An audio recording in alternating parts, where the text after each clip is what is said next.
For the Jewish people, there's before October 7th and after October 7th. I remember the moment on October 7th that my life changed forever.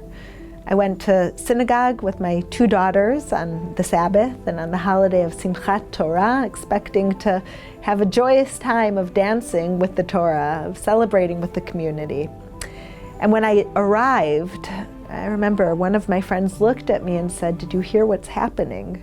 Hamas terrorists have taken over cities in southern Israel. There are so many people killed, kids who were at a music festival, and there are even people who were taken hostage." She looked at me and she said, "Israel is at war for our survival." And it was that moment that I realized this prophetic reality that we're living in Israel, of freedom and prosperity, of enjoying the little things like going out to coffee shops or going to synagogue for the holidays, is something that for 2,000 years my people didn't have.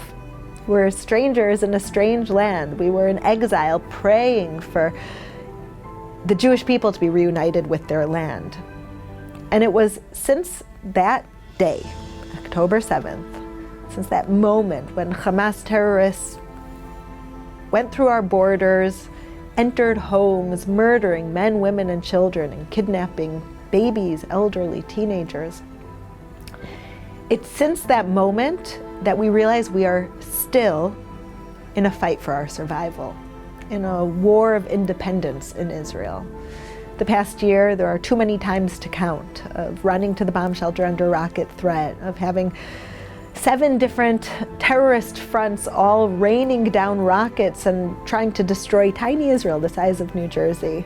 It's been a year where at every second I know where my children are and which bomb shelter is the closest one to them if the rockets strike. It's going and seeing the Fellowship Soup Kitchen that was hit directly by a rocket and seeing how within 24 hours we're preparing meals again. It's seeing both the darkness and the light in the most extreme forms. It's seeing both the terror and the resilience of everyday situations. It's seeing our staff who are directly affected by the war, working from their bomb shelters, sitting on the front lines of Gaza, protecting the borders with Israel in their military garb as they're called up for reserve duty to keep Israel's border safe, and they're on their computer doing the fellowship work to bring more people food, to place more bomb shelters where it's needed. Every single one of us at the fellowship has made the decision to put our own personal lives in danger as we go and visit those who are living in the most at-risk locations, to bring food, to bring comfort, to bring a word of hope.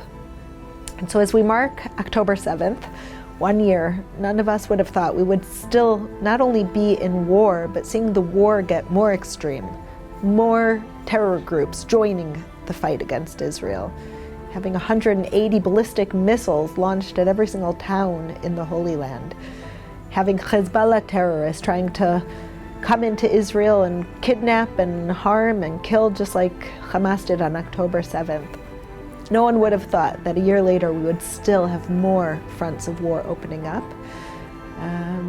But what we've seen is a resilience and a hope that what we're fighting for is light against darkness.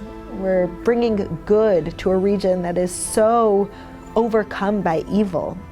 And Israel is once again the beacon of light, the beacon of hope, and we are held up by hundreds of millions of our Christian friends who not a day goes by that they're not praying for us.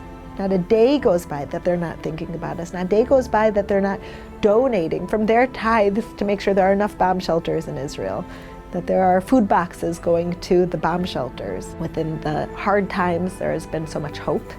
And I pray that at this date, 1 year from now, we'll see a whole new reality of freedom, of peace, of unity, where the terror threats are no longer holding as a noose around our necks, and all of us can work towards better days of freedom and peace and hope that we all long for.